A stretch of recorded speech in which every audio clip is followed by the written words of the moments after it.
안녕하세요. 결혼을 앞두고 있던 여자입니다. 저와 결혼할 남자친구와는 동갑이고 5년 긴 시간 동안 연애를 해왔습니다. 사실 처음 남자친구를 알게 된 건 그보다도 훨씬 일찍이에요.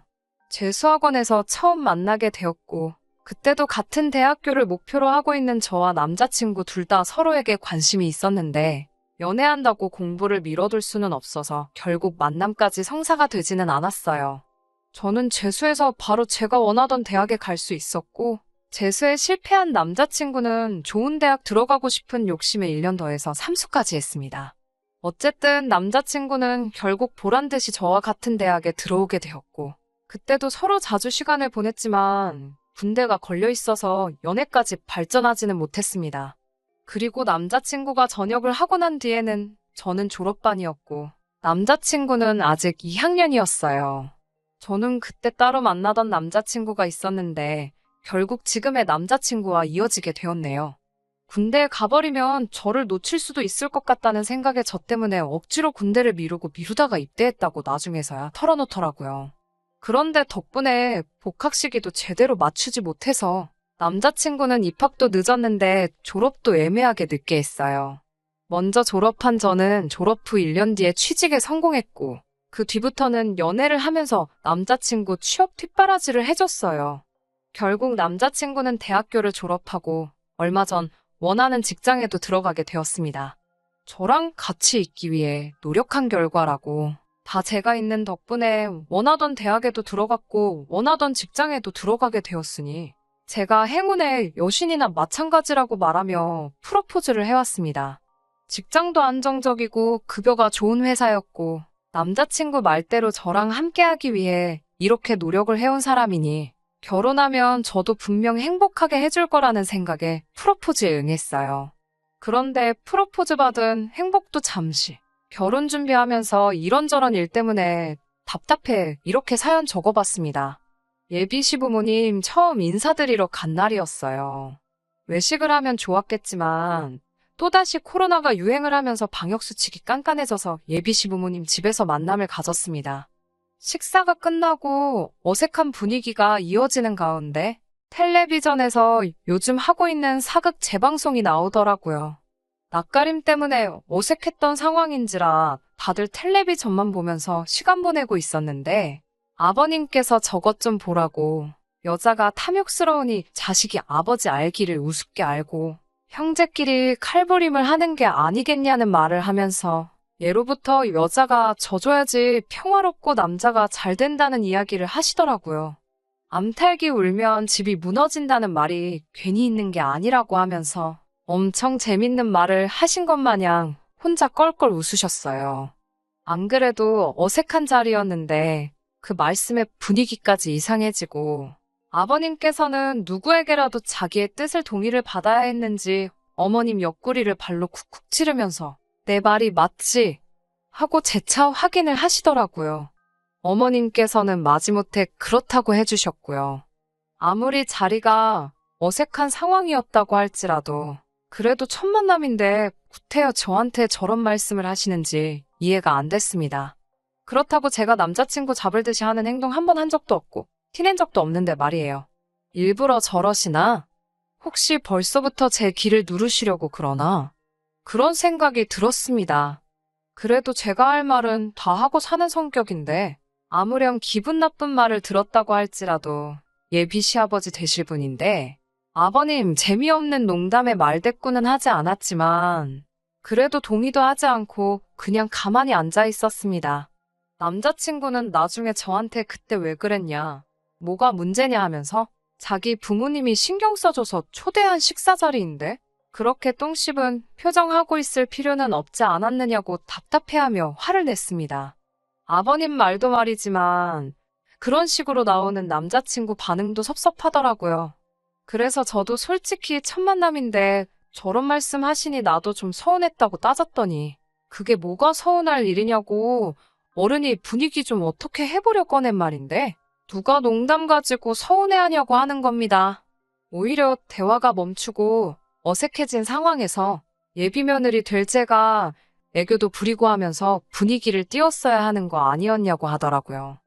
얼마나 제가 거기서 불편한 티를 팍팍 냈으면 집안에서 가장 어른인 아버님이 그런 서투른 농담까지 했겠냐고요. 시댁이라고 벌써부터 그렇게 날 세우면 안 된다고 하는 거예요. 제가 성격상 낯도 많이 가리는 편이기도 하고 사실상 유학생활까지 하면서 가장 어려웠던 게 어른을 상대하거나 하는 일이었습니다. 경험이 많지 않아서 그런 자리에서 제가 제대로 행동하지 못한 부분은 인정합니다. 그런데 아버님이 꺼낸 말은 분위기 전환을 위한 농담이라고 생각되지 않았어요. 그리고 아무리 제가 며느리 될 자식뻘 같은 존재일지라도 그 자리에서 제가 애교 부리며 분위기를 전환시켜야 된다는 건 아무래도 이해가 가지 않았습니다.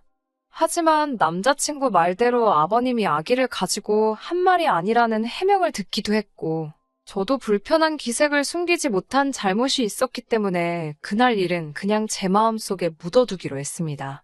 그런데 정말 어이가 없는 일이 처음 뵌 날 얼마 지나지 않아서 일어나고 말았어요. 결혼 준비를 하면서 결혼식장이나 기타 여러 가지들도 중요하지만 가장 중요한 건 아무래도 살 곳 아니겠어요? 저와 남자친구도 결혼하고 나서 살 집에 대해서 여러 가지 의견도 나누고 부동산도 다니면서 정말 서울 이곳저곳에 집이란 집은 다 알아보고 다니던 중이었습니다. 뭐든지 장점만 가지고 있는 집은 정말 찾기 힘들더라고요. 비교적 신축의 집값까지 적당한 곳은 위치가 참 애매해서 대중교통 타기도 번거롭고 회사에서도 멀었고요. 반대로 위치가 마음에 드는 곳은 마음에 드는 만큼 아파트가 구축이기도 하고 주차장 문제도 있었어요. 모든 걸 다 만족시켜줄 만한 집은 가격이 문제였고요. 신혼집 구하게 되면서 예비시댁에서도 어느 정도의 지원금을 마련해 주셨고 대출도 당연히 받을 계획이지만 10억이 넘어가는 집을 구할 방법은 없어 보였습니다. 결국 후보는 두 군데로 좁혀지게 되었어요. 출퇴근 위치도 좋고 재개발 예정지이긴 하지만 작은 집을 구하느냐 아니면 서울 근교 서부권이나 동부권 신도시에서 시작을 하느냐로요. 집을 알아보는 동안 마침 남자친구가 지내고 있던 월세 자취방이 계약이 끝나게 되면서 제가 전세로 살고 있는 원룸의 거실이 딸린 자취방으로 들어와 함께 지내고 있었습니다. 명절을 앞두고 있는 상황이었는데 남자친구가 집에는 안 가보느냐고 물어보더라고요. 저는 당연히 저희 부모님 집을 이야기하는 건 줄 알고 코로나가 유행이기도 하고 엄마가 몸이 약한 편이라 괜히 걱정이 돼서 올해는 안 갈 생각이라는 말을 했습니다. 그런데 남자친구가 너네 집 말고 우리 집 말하는 거라고 하더라고요. 아무리 결혼을 약속한 사이지만 아직 결혼도 하기 전인데 친척들이 다 모인다는 시댁에 제가 왜 가야 하는지도 모르겠고 또 제가 친정에 가지 않는 이유 중에 하나가 괜히 사람 많은 곳 다녀왔다가 코로나라도 걸릴까 봐인데 정말로 만에 하나 그렇게 된다면 건강 상하고 같이 있던 사람들 불편하고 그게 무슨 난리겠어요? 그래서 그 두 가지 이유를 대고 가지 않겠다고 했습니다. 그러니까 남자친구가 아직 결혼을 안 했다고 한들 올해면 우리도 부부가 될 텐데 며느리가 명절을 빠지면 쓰냐는 식으로 이야기를 계속 하더라고요. 연애할 때는 고집 한번 부린 적 없던 남잔데 요 근래 들어 결혼 준비하면서 왜 이렇게 고집이 세졌나 싶더라고요. 저는 어쨌든 갈 생각 없다고 가려거든 너 혼자 다녀오고 혹시 모르니까 이 집으로 다시 오기 전에도 병원 들려서 신속검사라도 받고 오라고 말했습니다. 제 말에 입이 대빨 나와서 툴툴대고 그날은 무슨 말 한마디만 해도 틱틱거리면서 있더라고요. 한 번쯤 져줄까 하는 생각도 들었는데 제가 명절에 저희 부모님 찾아뵙지도 않은데 예비시댁이라고 다녀오기도 싫었고 거기 가봐야 명절 준비하느라고 일만 하지 않겠나 하는 생각에 끝까지 거절했어요. 남자친구는 거기서 또 왜 명절 준비 이야기가 나오냐고 어디서 뭘 보고 다니길래 그렇게 시댁일이라면 날 세워서 싸움을 만드냐는 듯이 말을 하더라고요. 세상 모든 시댁이 10월드가 아니라고 인터넷 속 이야기는 전부 다 사람들 관심 끌기 위해 지어내는 말이라고 하더라고요. 정말 짜증이 났어요. 저는 정말 가야 할 이유를 모르겠어서 가지 않는 거고 몸 생각하느라 못 가는 것도 있는데 남자친구는 자꾸 제가 시댁과 거리 두고 싶어 하고 시댁일이라면 그저 싫어서 그런다는 식으로 말을 하니까요. 원래는 저녁마다 인터넷으로 아파트 알아보고 신혼집 인테리어며 가전제품 같은 거 같이 찾아보는 게 일상이었는데 한동안은 그런 것도 안 하고 밥만 같이 먹고 말은 서로 하는 둥 마는 둥 하고 지냈죠. 그리고 그렇게 명절날이 되었습니다. 그렇게 시댁에 가야 한다고 노래 부르던 남자친구도 정작 명절 연휴 시작됐는데도 집에 그대로 있더라고요. 저도 그렇고 남자친구도 회사를 안 가니 집에 하루 종일 붙어 있어야 되는데 서로 말 한마디도 안 하고 있기도 그렇고 그렇다고 방 한 개짜리 좁아터진 집인데 분리된 공간도 방 말고는 따로 없고 불편하게 있어서 뭐 하겠냐는 생각에 영화나 한 편 같이 보자는 생각으로 제가 먼저 말을 건넸습니다. 남자친구는 대꾸를 하는 둥 마는 둥 있다가 같이 영화를 보기 시작했어요. 한참 영화를 보고 있는데 남자친구한테 전화가 오더라고요. 전화 받고는 혼자 말도 없이 신발 신고 밖으로 쑥 나가길래 뭐에 저렇게 삐져가지고 저러나 먼저 화해하자고 나선 제가 바보 같다는 생각을 했어요. 그런데 남자친구가 5분도 안 있어서 다시 집으로 들어왔는데 혼자 온 게 아니더라고요. 시부모님이 저희 집으로 따라 들어오시더라고요. 저는 이 집에 올 거라고 생각도 못한 두 분이 오시니 정말 깜짝 놀랐죠. 웬일로 오셨냐고 쭈뼛거리면서 서 있었는데 아버님이 나서서는 우리 예쁜 며느리가 시댁 오는 거 힘들다고 해서 이렇게 본인들이 직접 왔다고 하시더라고요. 이런 시부모님 본 적 있냐고 자화자찬을 하시는데 저는 놀란 마음도 잠시 어이가 없고 짜증이 나기 시작했더라고요. 오시면 오신다고 저한테 미리 말 한마디 안 해준 남자친구한테도 화가 많이 났고요. 집이라고 10평 남짓한 곳인데 시부모님 두 분까지 계시니까 집이 아주 좁아 터지더라고요. 어머님이 남자친구한테 차에 좀 다녀오라고 차키를 건넸는데 남자친구가 양손 가득 장바구니 들고 집으로 다시 들어왔습니다. 저게 다 뭔가 싶었는데 어머님이 저한테 같이 제사 음식을 하자고 하시더라고요. 그러고선 아버님이 바로 말을 이어서 하시기를 이제 우리 장남이 결혼을 했으니 제사를 물려줘야 하지 않겠냐며 결혼하고 나면 이제 저희 신혼집에서 저희가 도맡아서 제사를 지낼 테니 연습한다 생각하고 시어머니한테 음식 잘 배우라고 하시네요. 제가 그걸 왜 하냐고 그 자리에서 따질 수는 없으니 혼자 해서는 안 되겠다 싶어 그러면 남자친구도 같이 하면 좋겠다고 했죠. 그랬더니 남자친구가 음식은 원래 여자가 하는 거라고 하면서 빼더라고요. 아버님도 어머님도 남자친구 헛소리에 한마디 하시는 게 아니라 사내대장부가 부엌에 들어가면 못 떨어진다고 남자친구는 방에 들어가서 쉬고 있으라고 하더라고요. 그래서 음식을 하기 시작했는데 손이 크신 건지 뭔지 제사상에 올리는 음식이 나중 가면 결국 집에 두고 먹는 반찬이 되는 거잖아요. 그럼 4명이서 제사 지내고 먹을 정도만 하면 되지. 얼마나 전을 부치고 싶으셨는지 장바구니 안에는 1kg짜리 부침가루가 3개가 넘게 들어있더라고요. 진짜 속상했어요. 전셋집이기는 하지만 내 집이다 생각하고 매일같이 꼼꼼히 청소해가며 관리하던 집인데 가스불도 아니고 인덕션 2구짜리로 좁아터진 주방에서 전을 어떻게 부치냐 했더니 그럴 줄 알고 집에서 전기 프라이팬도 가지고 왔다고 남자친구 시켜서 또 차에서 가지고 오라고 하시더라고요. 어머님이랑 붙어있기 싫어서 저는 주방에 서서 인덕션으로 전 부치고 어머님은 바닥에 자리 깔고 하시는데 신문지도 안 깔아놓고 하시면서 기름은 여기저기 팡팡 튀고 있고 나중에 청소하는데 아주 고생했어요. 아무튼 몇 시간 동안 그렇게 겨우겨우 제사 음식 끝내놨더니 아침에 일찍 차례 지내야 한다고 오늘은 주무시고 가시겠다는 거 아니겠어요? 어머님한테 보시다시피 집이 좁아서 주무실 만한 공간이 없다고 말씀드리니 자기들은 거실 아무 데서나 자면 된다고 하시더라고요. 그런데 남자친구가 또 나서서는 부모님을 바닥에서 주무시게 할 생각이냐며 제 방에 침대까지 양보해 드려야 했어요. 그 와중에 아버님은 당연하게 씻지도 않고 양말도 그대로 신으신 채로 침대 위에 올라가시고 정말 미치고 팔짝 뛰는 줄 알았네요. 여기서 끝이었으면 그냥저냥 예비 시부모님 돌아가시고 나서 남자친구한테 한 소리하고 끝냈을 수도 있을 일이었는데 이건 그냥 시작에 불과하더라고요. 다음날 새벽에 어머님이 저를 또 깨우시더라고요.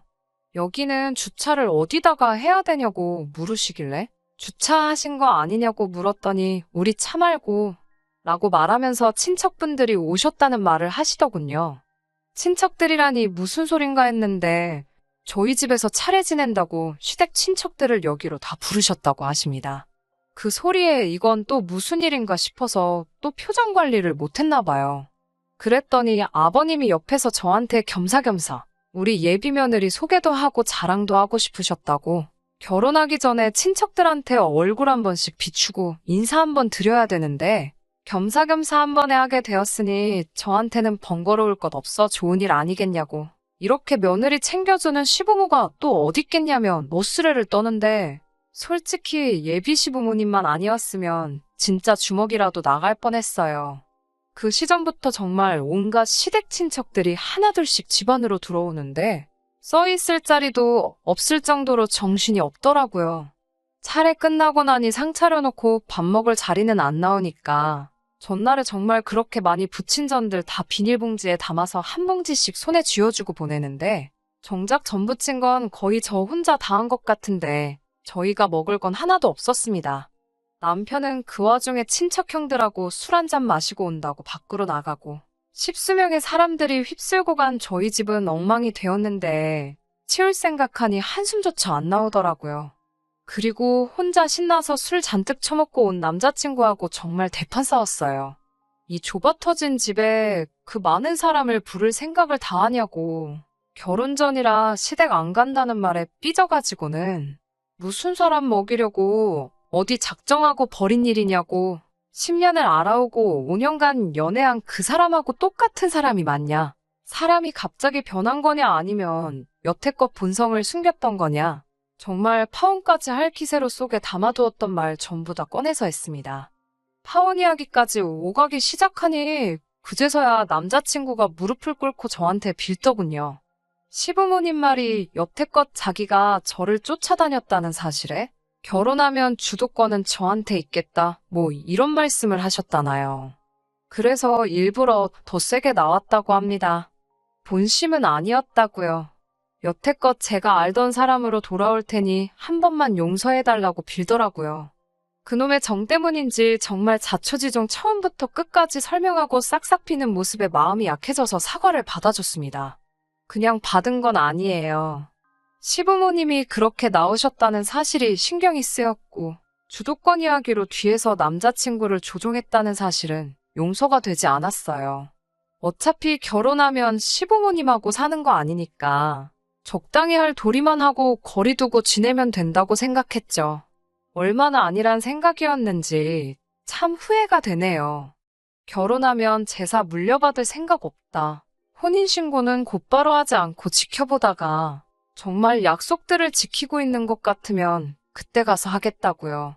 당연히 시댁에 방문하는 건 남자친구 혼자서만 하기로 약속받았고, 신혼집의 경우에는 남자친구의 명의로 해주되 제가 모은 돈이나 친정지원금 한 푼 들이지 않기로 했어요. 친정지원금은 제가 따로 가지고 있다가 혼인신고 올리고 나면 그때가 돼서 남아있는 대출금을 갚든 어떻게든 집에 관련된 자금으로 쓸 테니 명의도 그때 가서 공동명의로 바꾸자고 했지요.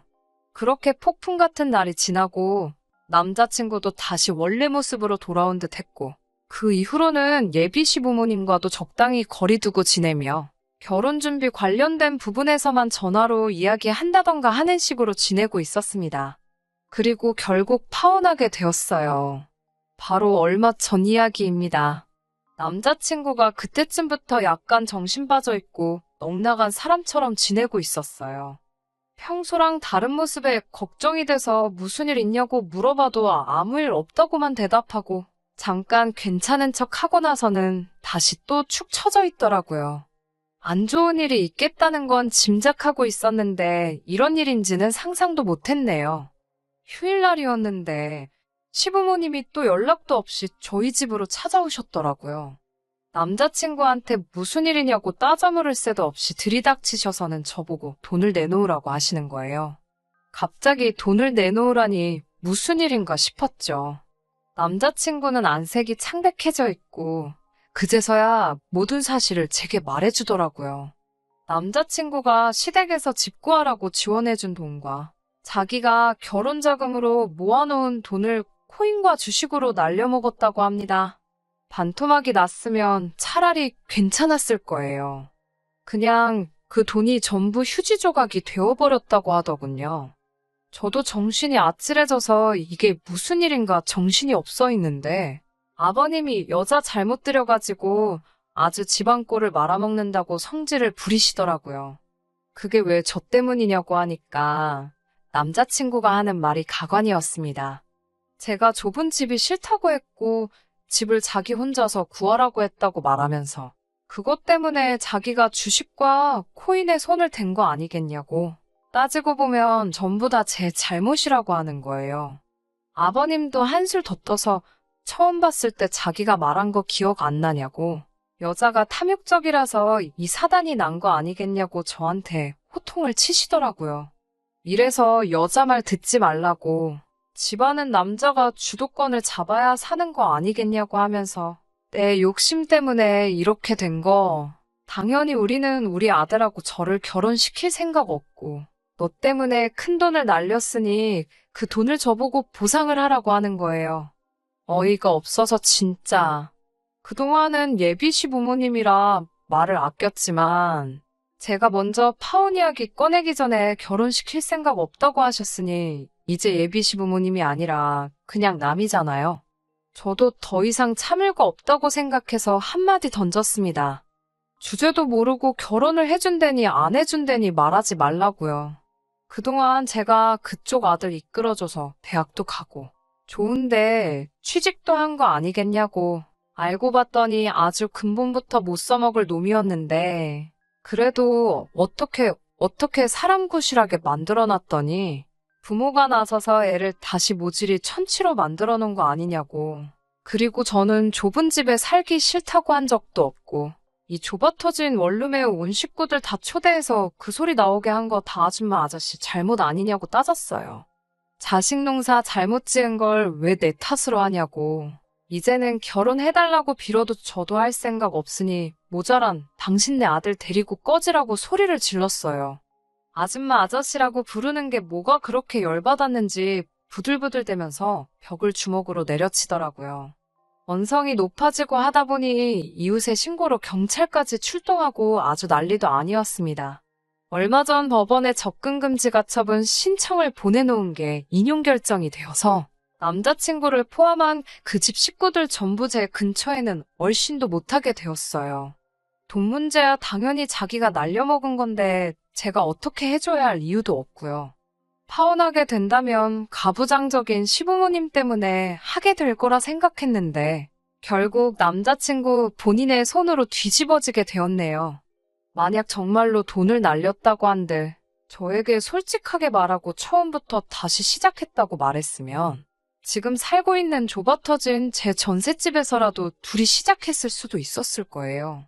그만큼 저도 그 사람에 대해서 진심이었고 정말 좋은 점만 보려고 했는데 차라리 이렇게 끝나버린 게 천만다행이라는 생각이 드네요. 부모님 말을 잘 듣는 것도 좋지만 스스로 판단하고 결정할 수 있는 사람이 되는 것도 중요하다고 생각합니다. 괜한 기싸움 하지 말고 서로 대화로 풀어나가는 것도 중요하다고 생각해요.